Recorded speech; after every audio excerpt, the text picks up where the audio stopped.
வணக்கம். நாங்கள் தமிழ் 24 இன்றைய பார்க்கக்கூடிய செய்திகள் என்னென்னு சொன்னால், அதாவது நேற்றைய தினம் அறிவித்திறன் வந்திருந்தது. காங்கேசன்துறை நாகப்பட்டினம் இடையிலான படகு சேவை மீண்டும் ஆரம்பம்னு சொல்லி இன்று ஒரு அறிவிப்பு வந்திருக்கிறேன்னு சொன்னால் அது இடைநிறுத்தப்பட்டிருக்கிறதாகவும், ஏனென்று சொன்னால் காலநிலை சீரின்மை காரணமாக எதிர்வரும் 6ஆம் தேதியிலிருந்து அந்த படகு சேவை மீண்டும் ஆரம்பிக்கப்படும் என்ற ஒரு தகவல் இன்றைக்கு வந்துள்ளது. அதால் இன்றைக்கு ஆரம்பிக்கிற இந்த படகு சேவை எதிர்வரும் 6ஆம் தேதி ஆரம்பிக்கப்பட உள்ளதான படகு சேவை நடத்தினவர்கள் சொல்லியிருக்கின்றார்கள்.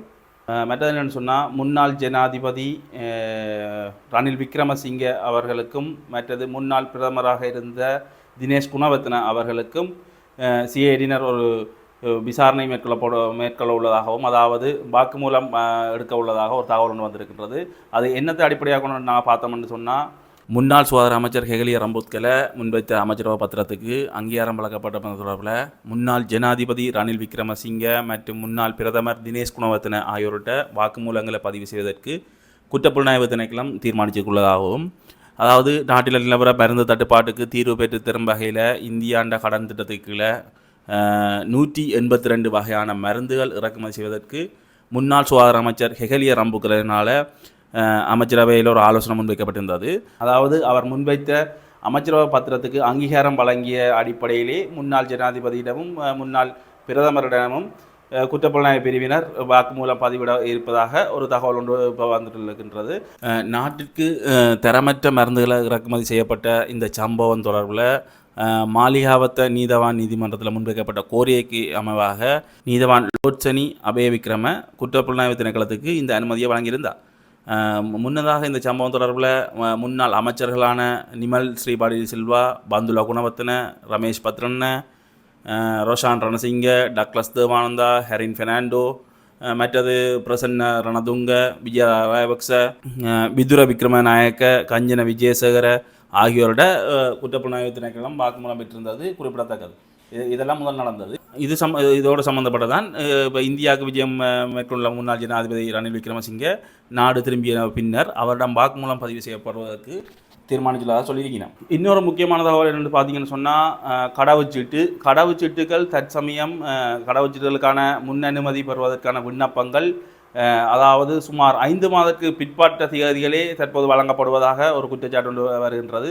அதாவது இப்போ நாங்கள் இன்று நாங்கள் கடவுச்சீட்டுக்கு முன்பதிவு செய்ய போகின்றோம்னு சொன்னால், இப்போ தற்சமயம் இப்போ இருக்கிற டேட்டின்படி மே மாதம் 9ஆம் தேதிக்கு பிற்பாடு தான் உங்களுக்கு திகதி, அதாவது அனுமதி திகதி, உங்களுக்கு கடவுச்சீட்டு விண்ணப்பிப்பதற்கான திகதி மே மாதம் 9ஆம் தேதிக்கு பிற்பாடு தான் தரப்படுகின்றதுன்னு சொல்லி பலர் குற்றம் சாட்டியுள்ளனர். அதாவது கடவுச்சீட்டு பற்றாக்குறையே இந்த இதுக்கு காரணம் என்ன, அரசாங்கம் இவ்வாறான ஒரு நடவடிக்கை எடுத்து இருக்கிறதாக தகவல்கள் வருகின்றது. இன்னொரு விடயம் என்னென்னு சொன்னால், தென்மராட்சியில் ஒரு மட்டுவில்ல பொருளாதார மையம் ஒன்று கட்டப்பட்டு பல மில்லியன் ரூபாயில் கட்டப்பட்ட ஒரு பொருளாதார மையம் ஒன்று ஒருத்தருக்கும் பயன்படுத்தாத நிலையில் வீணடிக்கப்படுவதாக மக்கள் தெரிவித்து, அதாவது யாழ் மாவட்டத்தில் உள்ள என்பிபி அரசாங்கத்தினுடைய பிரதிநிதிகளாக இருக்கின்ற பாராளுமன்ற உறுப்பினர்களிடம் இந்த கோரிக்கையை முன்வைத்த இடத்தில் யாழ் மாவட்ட எம்பிமார் நேரில் சென்று பார்வையிட்டுள்ளனர்.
அந்த டஸ்ட்டை சுவாசிக்காத சுவாசிக்காத குமார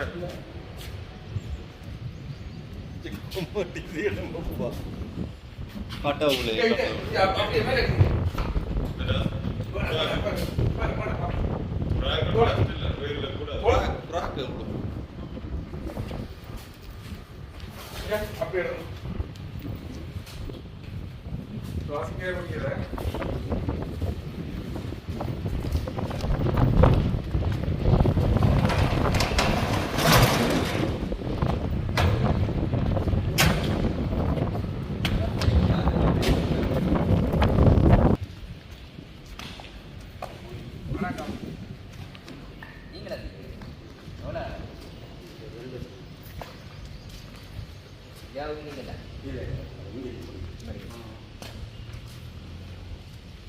எத்தனை வருஷம் பண்ணிக்கிறீங்க? இந்தியாவுக்கு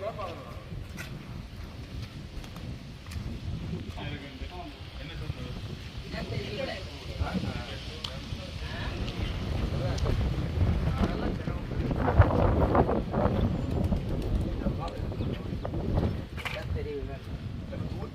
ரெண்டு பேரை வேலைக்கு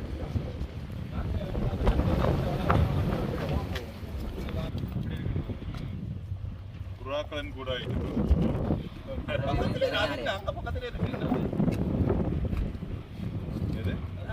போட்டுட்டேன் அது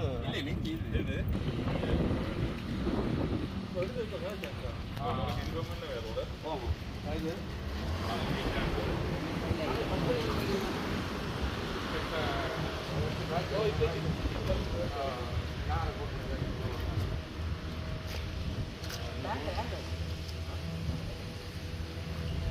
இந்த அதில் அந்த டீட்டெயில் சார்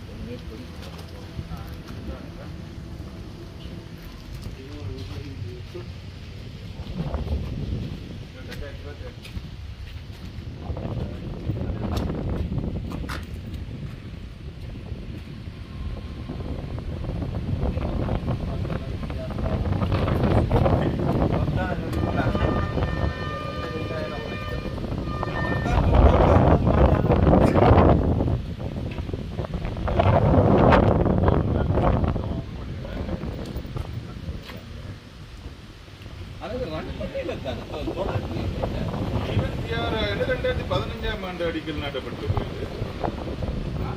ஈவன் தியாகராஜா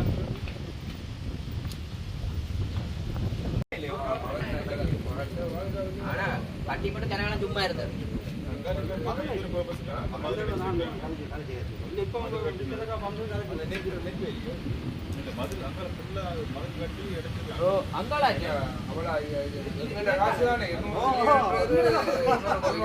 ஓடி அங்காளாட்டு அங்காளாட்டு மதில் கட்டிக்கிட்டாங்களே. இது நாங்கள் இது அங்காள மதில் போகுது.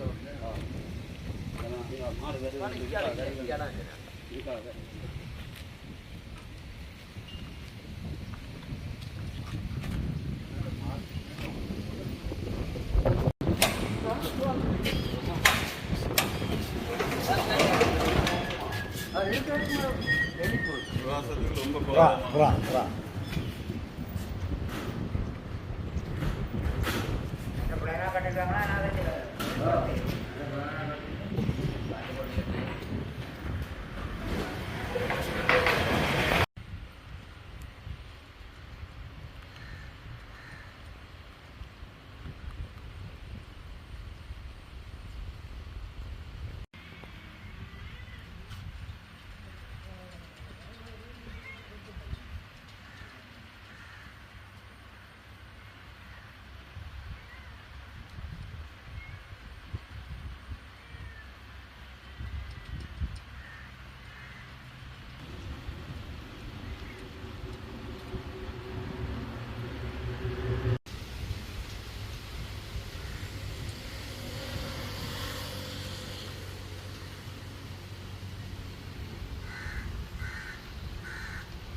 வணக்கம். இந்த மக்களின் வேண்டுகோளுக்கு இணங்கவும் எமது கட்சி காரியாலயத்துக்கு இது சம்பந்தமான எழுத்து மூல தகவல்கள் வந்தது நிமித்தமாக இந்த இடத்தை வந்து நாங்கள் இன்றைய தினம் பார்த்திருந்தோம். இது முன்னே அரசாங்கங்களால் 20 கோடி பெறுமதியான காசுக்கு இந்த இடத்தில் பொருளாதார மத்திய நிலையம் ஒன்றை அமைத்திருக்கின்றனர். இந்த இடத்தில் பலர் கூறுகின்றனர், இடத்தெரிவு சாதாரணமாக இடத்தெரிவுகளை பார்த்து செய்திருக்க வேண்டிய விஷயம். இடத்தெரிவுகள் பிழைத்ததன் காரணமாக வியாபாரிகளும் இந்த சந்தை எடுத்தவர்களும் வந்து சந்தையை போடுவதற்கு பின்னிக்கின்றனர். ஆனால் இதை கட்டும்போதே முன்னைய அரசாங்கங்கள் இதற்கான முன்னாயத்த பணிகளை எவ்வாறு வியாபார நிலையத்தை உருவாக்குவோம், எவ்வாறான கட்டமைப்பை உருவாக்கப் போகிறோம் ஒரு வலைப்பின்னரின் நிமித்தமாகத்தான் கட்டப்பட்டிருக்க வேண்டும். அதை அவ்வாறு நடவடிக்கை எடுத்திருந்தார்களோ தெரியவில்லை. எதிர்வரும் காலத்தில் இதற்கான எமது அரசாங்கத்தில் இதை எவ்வாறு இயக்குவது, அதற்கான மூலாபாயத்தை எவ்வாறு கையாளுவது என்று எதிர்வரும் காலத்தில் சிந்தித்து இந்த இடத்திற்கேற்ற ஒரு தொழில்துறையை உருவாக்குவதற்கும் இந்த இடத்திற்கு ஏற்ற ஒரு வியாபார நிலையத்தை உருவாக்குவதற்கு கண்டிப்பாக தீர்மானித்துள்ளோம். இதற்கு 2022ஆம் ஆண்டு திறப்பு விழா செய்து இன்று 10 காடுகளாக இருக்கிறது.